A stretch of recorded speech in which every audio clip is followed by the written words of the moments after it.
Thanks, and welcome to Magic with Tamala Farron. Today we're going to work with bones. Now, bones can be anything from the shell of a turtle. My son Toby found that for me years and years and years ago, and I still use it. You can have skull of a bird.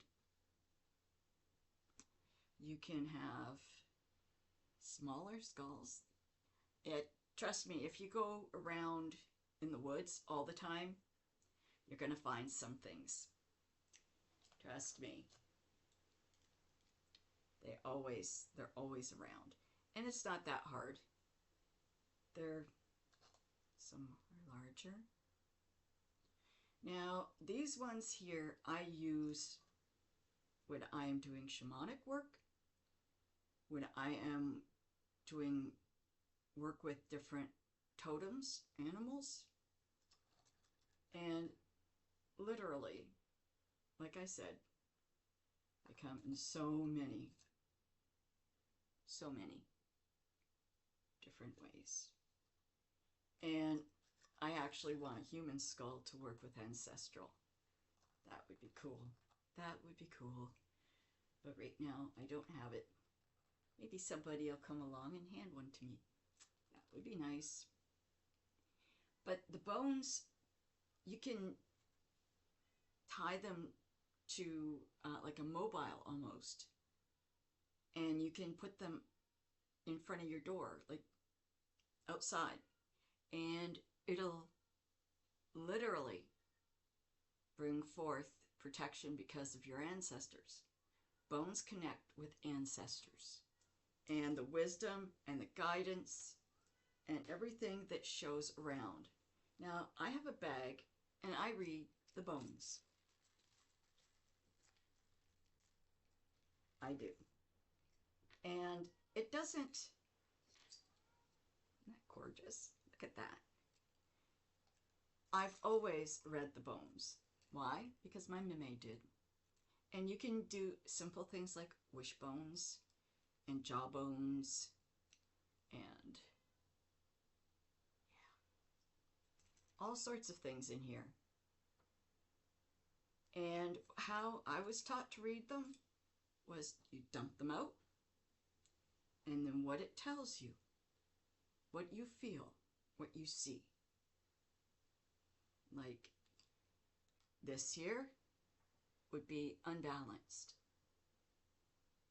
You have too little going out and too much coming in. So you need to balance yourself a lot better. You're not giving enough. You're not.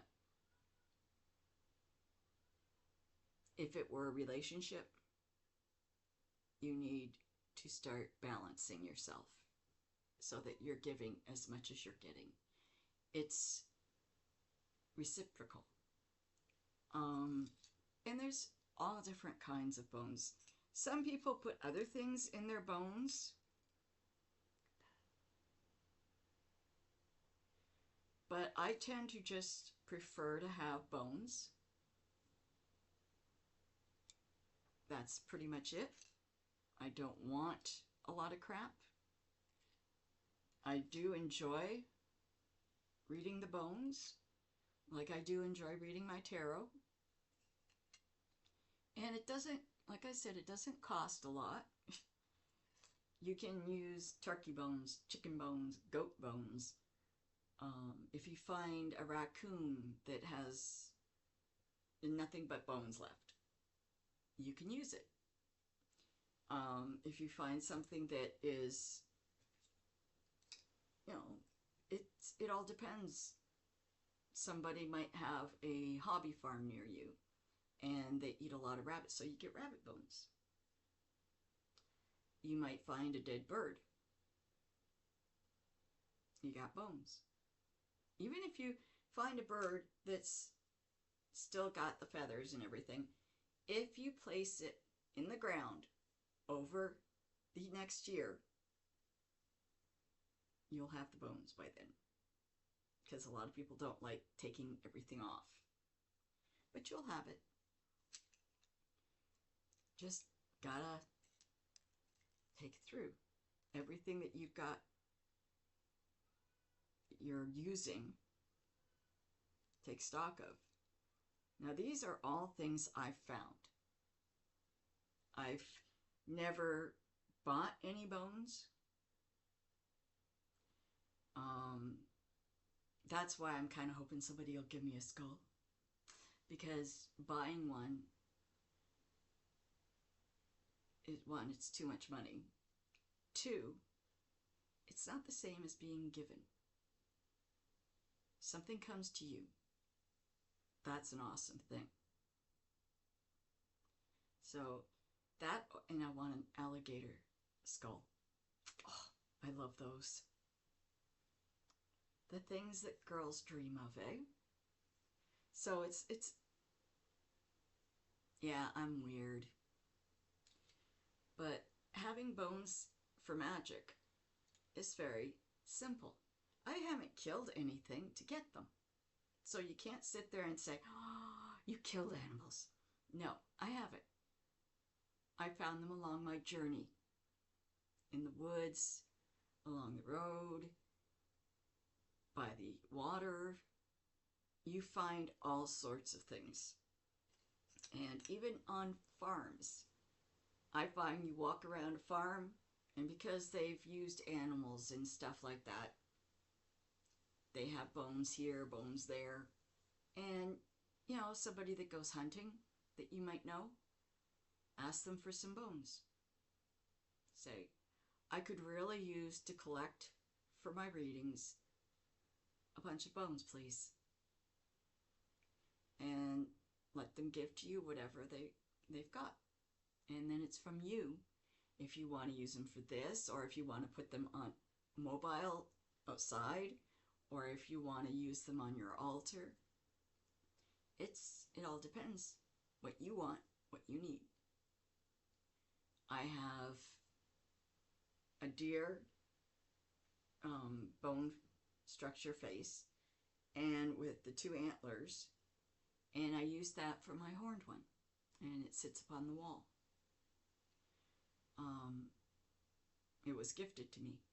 I did not buy it, and I did not find it. It was gifted to me.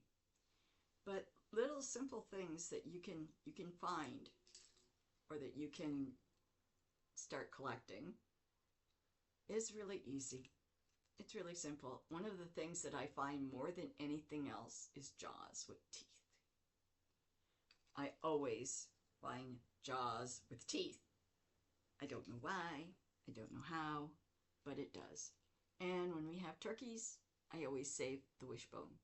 Not only to make wishes, but I use it in my bones to read. It's very simple. And you don't have to go, okay, I need to have all this to read. Do what feels right for you.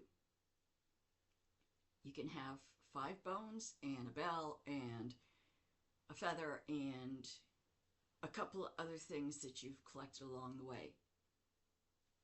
And that works for you. Me, I just use this. This is what works for me. I read the bones maybe once every other month, or if somebody asks me. Otherwise, I use my tarot. I do tea leaf readings. I do crystal readings, psychometry. I gather, and it doesn't take much. Magic never costs money. Magic costs connection. It causes connection. So if you're connected to the Earth Mother and utilizing the stuff that you find along the way, rather than letting it just wither away, then you're actually using things. You're giving a new life to it so that it doesn't rot and go whatever. And at the same time, you're using it for magical purposes. It's so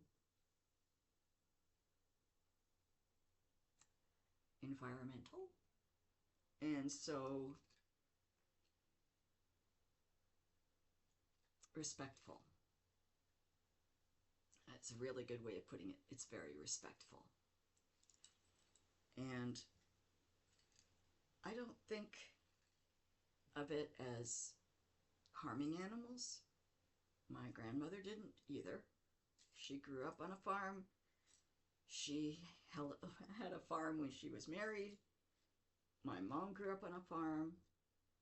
And from a very, very young age, I learned respect for animals, more than most. And yes, I'm a carnivore, but I can still respect. And that means not going over the amounts and harming animals that you don't need to. And the next thing being, if an animal must die for food, use every part of it. You use the fur, the skin, you use the bones, you use everything you can. It's not just food. And you have to thank the animal, and you have to give offering for that animal, and you have to respect everything that you do with it. It's not a game and it's not a toy. They're magic. And we use them in our magic. It's as simple as that. Do not go out of your way to hurt an animal just because you call them your totem. That is just wrong. But if you come across, say, a fox skull in the woods from an animal that passed away, there's nothing wrong with taking that skull, cleaning it up a little bit, and using it. There's nothing wrong with that. You didn't hurt the animal, but you're honoring it by utilizing it into your magic. And that's a gift. That's respect and honor. There's nothing wrong with that. Like I said, my son brought me this turtle shell. And I absolutely adore it. He was thrilled that he could give his mama something so cool. But I have used it in so many ways, from offering to magical to working with turtles and what they represent. Everything can be used.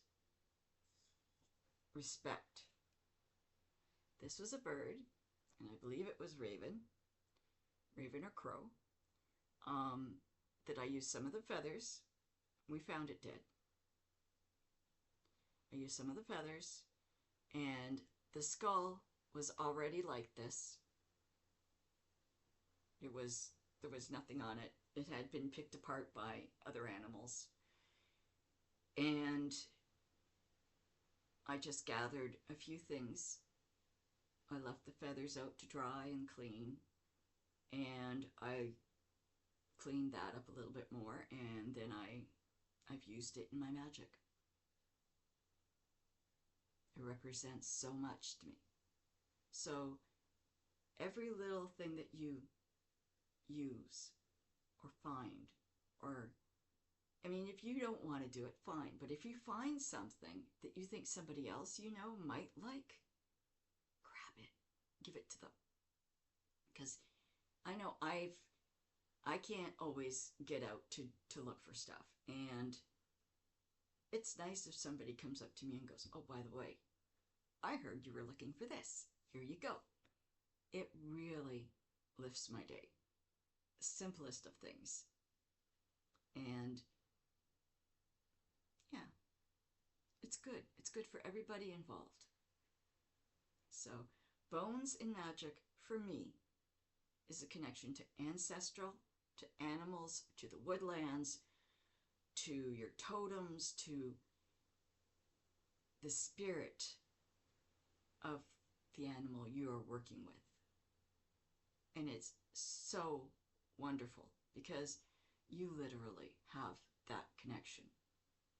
And you can feel their spirit. You can feel the respect that goes back and forth. Do so. Please do not harm any animals for silly reasons. The only reason that I can see anyone doing anything to an animal is for food. And at the same time you're using them for food, you're using everything else for something. Whether it's rattles, or it's reading of the bones, or it's doing readings on, or feeling the energy of the animal with. Even jewelry. It's a connection, and it's very sacred. So keep that in mind when you're doing stuff. And like I said, if you have friends that could use it, keep that in mind as well and gift it to them. It always works so wonderfully. Thank you for joining me. I hope that I kind of put a little bit of light on this subject. I will do a bone reading next month and see how you like that. Today I'm going to do a card reading. So you click like and subscribe. Tell your friends about me. And do me a favor. Share my videos. You have a lovely Saturday. Yeah, I'm just finishing up these videos. I've been putting it off for a couple of days because of the weather and everything, trying to get things caught up. But I hope that you enjoy everything. You take care, and I'll talk to you real soon. Blessed be.